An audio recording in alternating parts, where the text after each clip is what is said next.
Dear children, good morning. Today we will revise this chapter environmental changes. तो environmental changes किस तरीके से हमने जो है इन डिटेल में देख लिया था। आज हम इसको थोड़ा सा रिवाइज करेंगे बस, और जो भी आपको डाउट हैं वो भी हम लोग उसमें क्लियर हो जाएगा, है ना।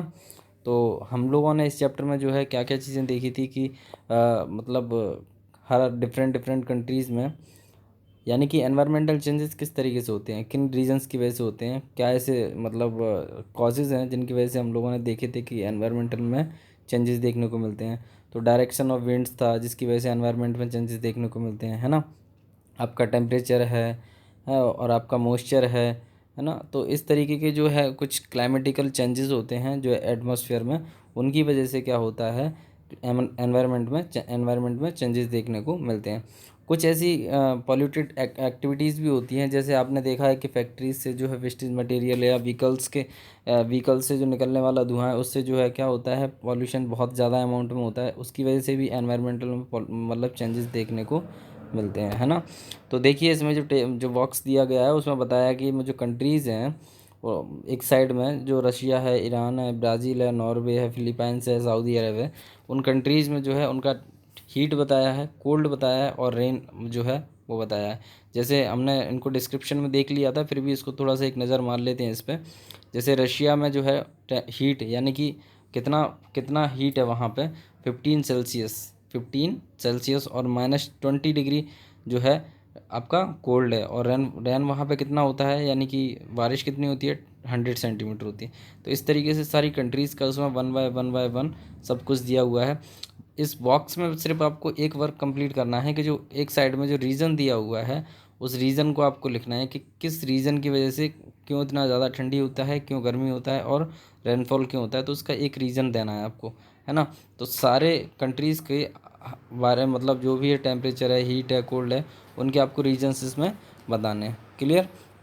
नाउ हम बात करते हैं वेदर और क्लाइमेट की। तो मैंने आपको दोनों के बारे में बताया था कि वेदर क्या होता है, क्लाइमेट क्या होता है। फिर भी मैं आपको बता दूं कि जो वेदर होता है वो शॉर्ट टाइम पीरियड के लिए होता है। Short time period it means जैसे 1 घंटे के लिए या 2 घंटे के लिए। जैसे आपने देखा हो कि एकदम से इवनिंग टाइम में बहुत ख़तरनाक मतलब आंधी तूफान टाइप का बारिश भी हो और आधे घंटे के बाद 1 घंटे के बाद है ना वो बिल्कुल क्लीन हो जाए। तो उस कंडीशन को या जो एरिया में जो होने वाला जो जिस प्लेस में जो होने वाली जो इस तरीके की जो एक्टिविटी है एटमॉस्फेरिक एक्टिविटी है उसको क्या कहते हैं वेदर कहा जाता है। क्लाइमेट क्या होता है लॉन्ग टाइम पीरियड्स के लिए होता है। जैसे आपने देखे होंगे कि 3 मंथ्स का रेनी सीजन, 3 मंथ्स का आपका विंटर सीजन, 3 मंथ्स का आपका या 4 मंथ्स का आपका मतलब समर सीजन। इस तरीके से जो सीजन्स होते हैं आपने देखा होगा, तो इनको क्या कहते हैं यानी कि लॉन्ग टाइम पीरियड या बहुत काफ़ी टाइम के लिए जो 30 ईयर्स हो जाए या 20 ईयर्स हो जाए इस तरीके से, है ना। तो उसको कहा जाता है क्या आपका क्लाइमेट। तो इनको थोड़ा सा ध्यान रखिएगा और देखिएगा, है ना। इसमें देखिए कुछ पिक्चर्स दी गई हैं जो कि एक साइड में मतलब बताया गया है कि किस तरीके से जो है वाटर की एबिलिटी, और एक जगह पे बिल्कुल वाटर की एबिलिटी है ही नहीं, यानी कि क्लाइमेट का इफेक्ट है ना। आप देख सकते हैं कि बिल्कुल एक साइड में आपको कैक्टस जैसी मतलब ट्रीज़ दिख रही हैं सूखा हुआ पड़ा बिल्कुल, और एक साइड में देखिए बहुत ज़्यादा वाटरफॉल मतलब पानी जैसा दिख रहा है। ओके। तो इसमें ये बताने की कोशिश की गई यानी कि किसकी वजह से क्लाइमेट मतलब एनवायरमेंटल चेंजेस की वजह से ऐसा हो रहा है। नाउ हमने बात करी थी ग्रीन हाउस फार्मिंग। तो ग्रीन हाउस फार्मिंग क्या होता है कि कुछ ऐसी गैसेज हैं यानी कि जो मतलब सन की सनलाइट जब एक मतलब आती है। ग्रीन हाउस फार्मिंग क्या होता है जब सन की सनलाइट, इसमें पिक्चर्स में देखिए आप जो पिक्चर दी गई है उसमें बताया है कि जब सन की सनलाइट देखिए जब आई और घर के अंदर एंटर किया, यानी कि ये उन जगहों पे उन प्लेसेस पे देखने को मिलती है जो ठंडे एरियाज़ होते हैं, जैसे नॉर्वे कंट्री हुआ, स्वीडन हुआ, है ना। ये ठंडे एरियाज़ हैं यानी कि जितनी भी यूरोपियन कंट्रीज़ हैं जो नॉर्थन एरिया में हैं उनमें ये ऐसे घर बनाए जाते हैं, मतलब हाउसेस बनाए जाते हैं। तो ग्रीन हाउसेस मतलब आपको वर्ड से ही समझ में आ रहा है, ग्रीन हाउसेस फार्मिंग, है ना। तो सन की सनलाइट जब अंदर जाती हैं तो बाहर नहीं निकल पाती, यानी कि जो हीट होती है अंदर ही रह जाती है, और उससे क्या रहता है कि टेम्परेचर थोड़ा सा बना रहता है। ओके। तो नाउ चेंजिंग क्लाइमेट, किस तरीके से जो है क्लाइमेट चेंजिंग होता है वो हमने देखा कि आप देख सकते हैं इस पिक्चर्स में कि डिफरेंट डिफरेंट एरियाज़ में आपको डिफरेंट डिफरेंट क्लाइमेट देखने को मिलेंगे। कि एक साइड में फ्लड आ रहा है ना, एक तरफ आइस जो है मतलब आइस माउंटेन्स देखने को मिल रहे हैं, एक तरफ बिल्कुल एवरग्रीन फॉरेस्ट देखने को मिल रहा है, मतलब बहुत ज़्यादा ट्रीज़ हैं। एक साइड में आप देख सकते हैं कि मतलब एग्रीकल्चर टाइप या तालाब टाइप का भरा हुआ है। एक पिक्चर में आप देखेंगे बिल्कुल ड्रॉट एरिया है और एक पिक्चर में आप देखेंगे कि मतलब वहाँ रेतीली टाइप की जगह है, यानी कि कैक्टस देखने को मिल रहे हैं। तो इस तरीके के जो है एक क्लाइमेटिक चेंजेस हैं जिनकी वजह से मतलब इस तरीके की सिचुएशन और कंडीशन देखने को मिलती है। ओके, नाउ बात करते हैं ग्लोबल वार्मिंग। तो ग्लोबल वार्मिंग क्या होता है, आपको मैंने बताया था कि कुछ गैसेस होती हैं जो अल्ट्रावायलेट रेज होती हैं, है ना। तो उनका जो अर्थ पे जो है आप देखेंगे कि जैसे मान लीजिए कुछ गैसेस हैं, CO2 हो गया आपका, है ना, कुछ कार्बन डाइऑक्साइड है, कार्बन मोनोऑक्साइड है ना, तो सल्फर डाइऑक्साइड, इस तरीके की कुछ जहरीली यानी कि जिसको बोल सकते हैं पॉइजन टाइप गैसेस होती हैं जो एनवायरनमेंट को क्या करती हैं, एनवायरनमेंट के टेम्परेचर को क्या कर देती हैं, इंक्रीज़ कर देती हैं, बढ़ा देती हैं, जिसकी वजह से क्या होता है, ग्लोबल वार्मिंग होता है। ओके, अब आप देखेंगे कि इसमें कुछ मतलब उन्होंने बताया कि न्यूज़ फ्रॉम न्यूज़पेपर, तो इसमें कुछ मतलब प्लेसेस के बारे में बताया उन्होंने एग्जांपल्स के थ्रू, जैसे यूरोप जो है, वेस्टर्न यूरोप, इनके बारे में बताया, है ना। कुछ पर्टिकुलर सिटीज़ का, ऐसे मुंबई के बारे में बताया है इसमें कि वहाँ पे मुंबई में, और ऑस्ट्रेलिया के बारे में बताया कि वहाँ टेम्परेचर कितना है और रेनफॉल कितना है ना, अकॉर्डिंग टू 2005 एंड 2009, ऐसे उन्होंने जो डाटा दिया हुआ है एक एग्जांपल लेकर के उन्होंने बताया कि वहाँ टेम्परेचर रेनफॉल कितना है ना।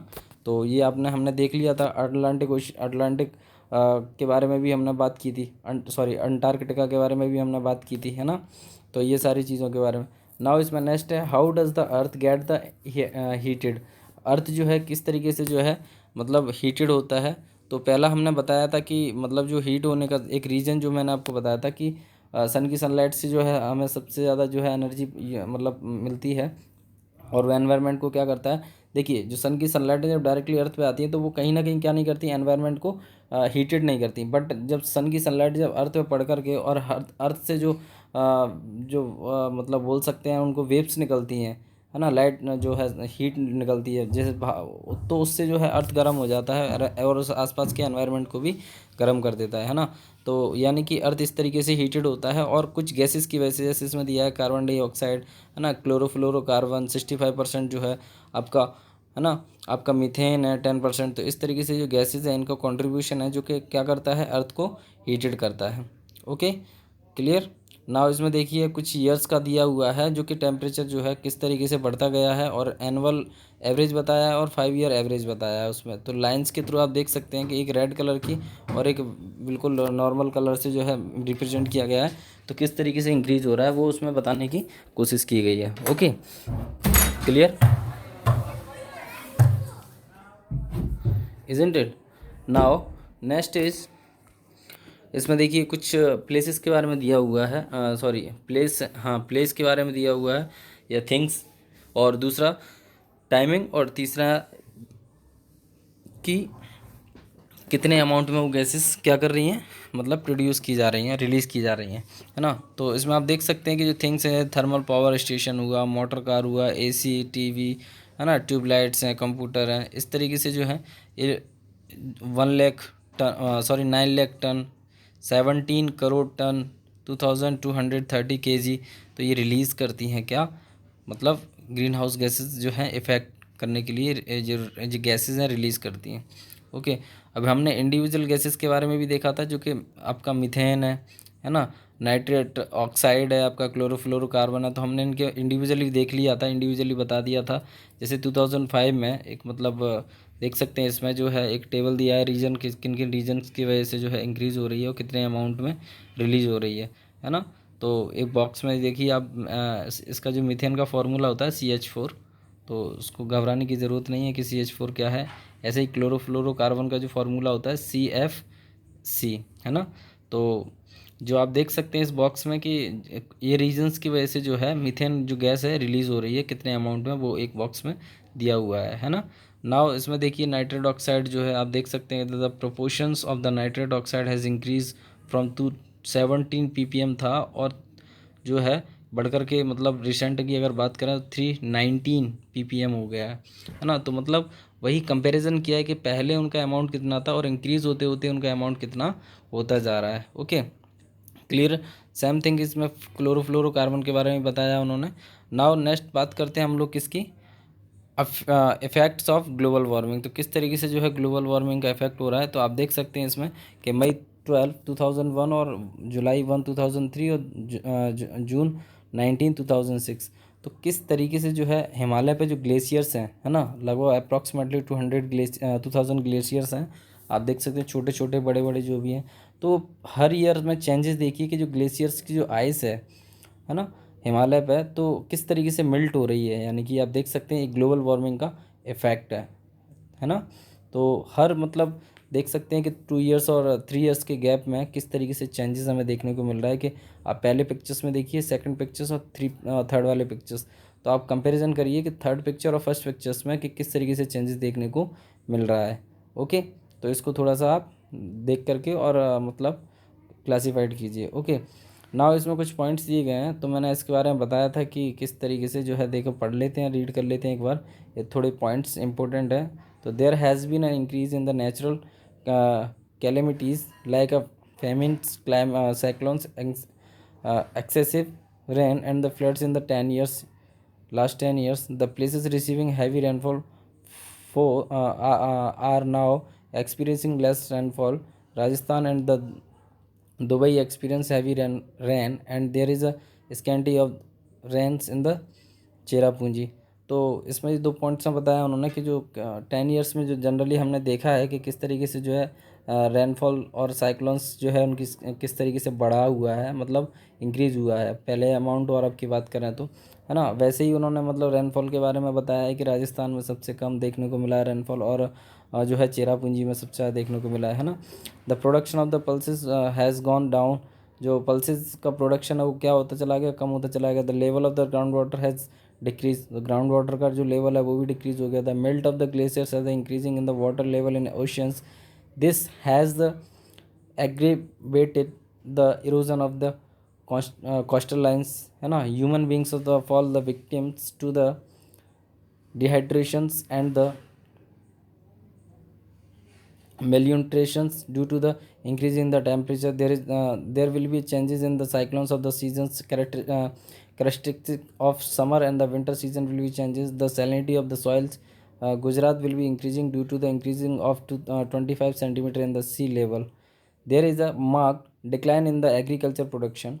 The frequency of a disease like a cholera, okay, malaria, yellow fever, swine flu, etc. increasing. The area neighbor to coast of the Maldives, Bangladesh, Philippines, West Bengal, and the Australia has been submerged. According to the institutions, named the Greenpeace's approximately 35 lakhs peoples living in the Gujarat will have to migrate in the year 21 century. तो इसमें जो बताया उन्होंने इन points में ये बताया कि किस तरीके से जो है ग्लोबल वार्मिंग बढ़ने से क्या क्या चेंजेस देखने को मिल रहे हैं और उन चेंजेस से क्या क्या इफेक्ट, जैसे भाई अगर ग्लोबल वार्मिंग बढ़ेगा, टेम्परेचर बढ़ने से आइस मेल्ट होगा, आइस मेल्ट होने से क्या है ओशन वाटर लेवल बढ़ जाएगा, बट जो ग्राउंड वाटर लेवल है वो कहीं ना कहीं डिक्रीज़ होता जा रहा है ना। और अदर डिसीज़ भी देखने को, बहुत सारी डिसीज़ भी है जो देखने को मिल रही है जो कि हम लोग फेस कर रहे थे, जैसे आपका प्लेग, मतलब आपका जैसे कोलेरा हो गया, मलेरिया हो गया, येलो फीवर हो गया, है ना, इस तरीके से। क्लियर, तो इसमें ये बताने की कोशिश की गई है। क्लियर। अब देखिए इसमें जो आप देख सकते हैं कि जो factor increasing of the temperature on the earth, तो इसमें देखिए इस पिक्चर्स में अब पिक्चर्स दिया गया है, उसमें देख रहे हैं आप कि एक बॉक्स में इंडस्ट्रीज़ देखिए कि इंडस्ट्री से किस तरीके से जो है स्मॉग, मतलब फॉग निकल रहा है, मतलब एक तरीके से धुआं निकल रहा है, और वो किस तरीके से टेम्परेचर को इंक्रीज़ करेगा एनवायरनमेंट में जाके, है ना। और अब पहले वाले बॉक्स में देख ही रहे हैं कि अल्ट्रावायलेट बी रेज और अल्ट्रावायलेट ए रेज, है ना, अर्थ पे जब आती है किस तरीके से अर्थ को गर्म कर देती है। Now conventional source of energy, तो ये एग्जांपल्स दिए हैं कन्वेंशनल सोर्स ऑफ एनर्जी के जो कि किसी तरीके से पॉल्यूशन नहीं होता, जैसे विंड एनर्जी हुआ, सोलर एनर्जी हुआ, बायोमास हुआ, टाइडल एनर्जी हुआ, है ना।